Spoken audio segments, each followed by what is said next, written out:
is the plaintiff, Michael Broker.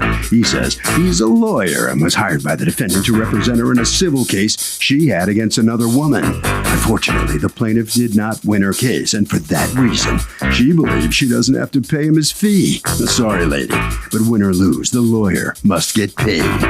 He's suing for $604.64, the amount he's owed.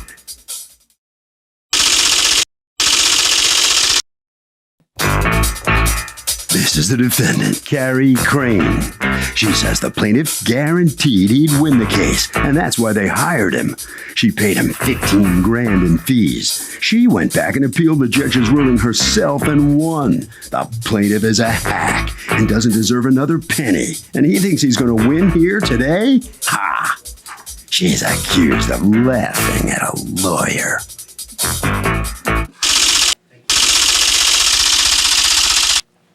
All parties, please raise your right hand. Welcome back to the People's Court. Next case in the docket. The plaintiff is a lawyer whom the defendant hired to rep her. She lost and won't pay. But the defendant says he guaranteed she'd win. It's the case of you dirty barrister. Litigants have been sworn, Your Honor. Thank you, Douglas. You're welcome, ma'am. Michael Broker? That's correct, Your Honor. Okay, you are suing your former client, Carrie Crane, for $604.64 in attorney's fees that she did not finish paying you for, according to you, for representation where you ended up firing him? Letting go, moving on. Letting go, okay. Firing sounds so harsh, okay. All right, tell me, Mr. Baroka, what's going on? I withdrew from representation. I was not fired. I withdrew from representation by the court. I'm an attorney licensed to practice in Oregon, have been so licensed for 25 years. On or about January 24 of 2011, Ms. Crane retained my services. Okay, and what did she retain you for? What kind of She case? retained me for a contract matter which revolved around, there were various issues, the sale of a car, some credit for some daycare that was supposed to be credited to Ms. Crane with an opposing party, as well as allegations of theft of the vehicle, which was the underlying contract matter. Okay, why don't you explain to me what the deal was? You sold your car to somebody who was supposed to be providing childcare as part of the payment? Part of the payment, correct, yes. Okay, who Yeah. was this person? Someone you knew? Yeah, it was my child care provider that wanted my vehicle. And while I was a single parent and putting myself through beauty school, I own 2 salons now, and working full time, I thought I need to have this extra cushion to sell while I'm finishing up school. And that's what I did. So you did what? You sold the car.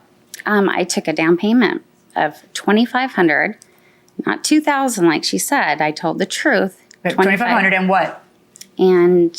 And what? She didn't finish paying? What? What happens with that? nothing. Yeah, she never finished paying. And she owed you, according to you, how much? $4,500 cash. Okay, and then you just never saw her again? No, she was supposed to make payments after. It was a cushion. So if I couldn't make my babysitting monthly payments, I would have something like a nest egg. Oh my God, how complicated could you possibly make it? All right, Well, so I had to do what I had to do to get through school and I know, just worked. sell it to somebody else. That's how you do it. Then you have money She to pay really for babysitting. wanted it, and I had a friendship with her too. How'd that work out for you? Not so well. Right. Okay, Yeah. that's my point. Yeah. All right. So she doesn't keep paying the car. So it becomes a civil and matter. she's not giving you babysitting services, so the balance doesn't go down anymore. Correct. But now you got to be able to prove how much babysitting she gave and how much she did, and et cetera, et cetera. All right. Now, as I understand from the little bit that I've read, and this is where I need you to correct me if I'm wrong. Okay. What ends up happening is that years pass, right? Mm-hmm. And then one fine day, you are now married, right? Or boyfriend? I was married before. Okay. Well, you said single mom. We were separated at that time. Okay. And so you went back together? Mm-hmm. Okay. So one fine day, you find the car. Yes, I was taking his sister home. And this is 4 years after you haven't heard a hide nor hair of this person. The babysitter. 3.5, yeah. Okay. And so are you surprised? Where did you find the car? I couldn't believe it. Where did you find it? It was right in front of her house. So what'd you do? I called the tow company, and he called the Gresham police station. It was still registered to me. So what happened? I called someone. He came in and he repossessed the car. She came to the door. He flashed a flashlight up at her and she saw him towing the car and she didn't do anything. The next morning at 9 a.m., she went and she filed a theft report. They did a good faith report, didn't even check that the car was still registered to me. But then she goes and hustles and registers the car. So now I know it's all these registered in dates. her name, but you physically got it. You With think it's insurance, registered in your name. Full coverage insurance. You're wondering how she, registered. okay. Yeah. So you think it's registered in your name still. But It you know was. that you gave her a bill of sale, and did you, In the bills of sale, it was more of a contract of when it was paid off. oh my goodness. Yeah. So how did she get it registered in her name? How did she get the title in her name? Multiple fraudulent. So now your husband's driving around in the car, and what happens? He gets pulled over. And They harass him, take him all the way back to our house in Gresham in front of our neighbors, get a hold of me. I call my dad. is he handcuffed? He's handcuffed, detained, and harassed in front of a detective. Okay. And I said, where the four-letter word is my car, and get those off of my husband. And so they released him. And where'd the car go? It got towed. To where? Um, No, I don't mean the address. I mean, it got towed, and then who picks up the car? the other party picks up the car. We missed it by about 15 minutes. You missed it by 15 minutes? How do you miss such a thing? Don't you know it's going to be we a had race to go there? through kind of like a process. And So she has the car. So let's get to the plaintiff. You then decide that you're going to hire a lawyer because she hasn't paid for the car and she has the car and you've been through all this. Mm-hmm. Okay. And so then you decide to hire him. How did you know about him? I've known him since I've been in first grade. Oh, how do you know him? His son and I graduated together. So you hire him, and you hire him to file what kind of case? There was a fraud, breach of contract, conversion claim. So the total amount that was being sued for was how much? I believe it was around $5,000. What work did you end up doing before you withdrew? Or according to her, she dismissed you? First, I do have the actual attorney-client retainer agreement that was signed by both parties. It sets forth the terms and conditions of my representation and her obligations. And at the time that I was retained on the 31st of January of 2011, at that point, I was still on the ledger card system for the accounting of trust funds being received and being dispersed. And also on the backside sets forth the work that was done either on an hourly basis or a flat rate basis. Okay. And I will forward those to Your the court. agreement with her is that you be paid on an hourly? Hourly plus flat rate for documents. So the bottom line is she's paid you how much in fees up to now? Total that was billed was $8,325.65. Total payments made of $77.21 and a penny. Okay. Now, to the uninformed, it would seem a little odd to pay a lawyer $8,000 for a $5,000 case. So my question to you is, why did it happen? Because My you're father- angry and My father went to him and said, It's about the principle. It's never about the money. It's about the principle. Well, no, it is too about let's drop the case and move on, or let's win the case, But basically in this whole matter, I knew the case 10 times better. Now, you end up removing him from the case before the actual arbitration hearing, yes or no? No. So you actually go to arbitration. That's correct. All right. So you have the arbitration hearing. I've tried to make sense of the arbitrator's order, and it has been a difficult and challenging endeavor for me, as I'm sure it has been for both of you since you're nodding your heads. All right.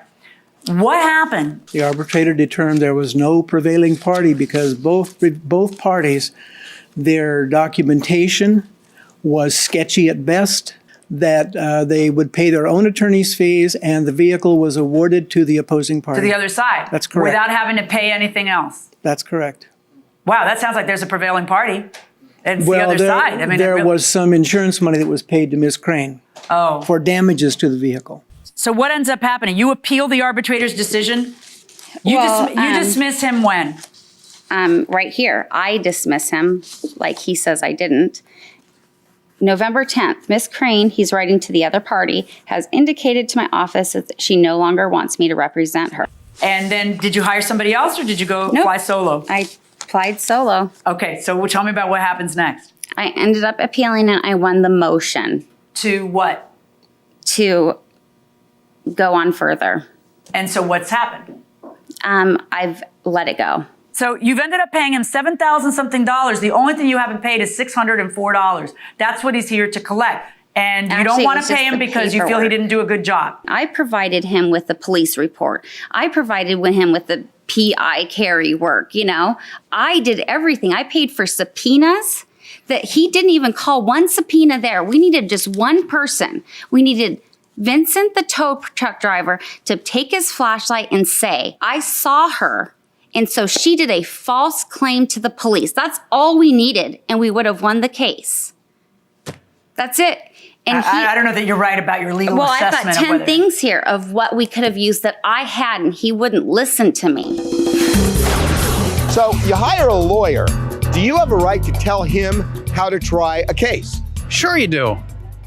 So the lawyer says, no. I'm hired to use my professional skill. I will decide which witnesses to call. You say the client can tell him what to do. I think the client has an opportunity to add color and information, but let the lawyer make the final. You buying that?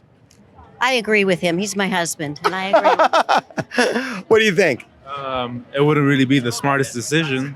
I mean, that's why you hire the lawyer for? That's what I think. That's what I think. Going inside the courtroom. He yelled at me in the midst of this, and I was bawling because I look at him as a father figure. This is very hard for me, but I am going to teach my kids to stand up for what's right and do what's legal and try to not make mistakes like I did. I will do that. If this is and your I worst, do need can to I just talk tell you, less. if this is your worst mistake, you're doing pretty well. People make business mistakes. This is a business mistake. All right? Let me ask you a question. You've known her since she was in first grade. Your child graduated from school with her. That's correct, John. So I just have a question that doesn't really have any legal bearing, but I'm just curious. So why doesn't a person in your position who's known her since first grade and who did collect $7,000 and something in legal fees, but why wouldn't you just let that $600 go when she's obviously pretty emotionally stressed out over absolutely everything that happened, spent, just out of curiosity? If you watched her grow up, why wouldn't you just say, I didn't watch her grow up, Your Honor. she's overblowing that? A couple of reasons. Well, no, I've known of her since about that age. Okay, probably a couple of reasons. When I sent her the last bill, she just ignored it, and so there was a little bit of a principle there. But also during my representation of her, she represented to me that her father would take care of her bill. She said he makes between $2 and $3 million a year with his business. He would take care of her bill. I would never say that to my dad. All right. Ms. Crane, I'm going to find in favor of the plaintiff and order you to pay the remaining fee. It's what you agreed to pay in the retainer. You have to finish paying up. The fact that you were unhappy, I've listened to your complaints about you being unhappy with his representation. I think that this was a really difficult case that you brought to him. I have to imagine that there's more to it than what I was able to decipher. But it is what it is, and it's Vegas. You know, courtrooms are Vegas. You know, there's no guarantee of who's going to win. But when you agree to pay somebody by the hour, then you agree to pay somebody by the hour. So unless you have evidence that those hours weren't spent, which I don't think has ever been what you're saying, I don't you think have he to end up did those paying hours. the bill and consider it a lesson learned. Verdict for the plaintiff. Thank you. Well, the defendant comes out here a couple of moments ago. There were some tears there. What was going through your mind when? I was just hurtful because I've known him, but my whole point, if I won or lose, was just that you really can't trust anyone, whether they're, taking advantage of you. And just like he said at the end, I would never go in there and tell my father's income to him. And it's a lot more than that, so. Okay. All right. you. Good luck to you. Right around this way, okay? Right this way? All right. All right, so come on in here and you got your $600. You happy now? Oh, sure. Yeah. You think you might have been a little hard on her No, I don't think so. for going after her, No. given the family history or the friendship history? No, I don't really think so. No, why not? No, because the work was done. Harvey? Absolutely. You know, a lot of state bar associations have these fee dispute divisions where if you're having a problem, you can file a complaint with the state bar, and sometimes they can actually resolve that short of going to court. That will do it for this case. Litigants for the next case on the way into the courtroom right now.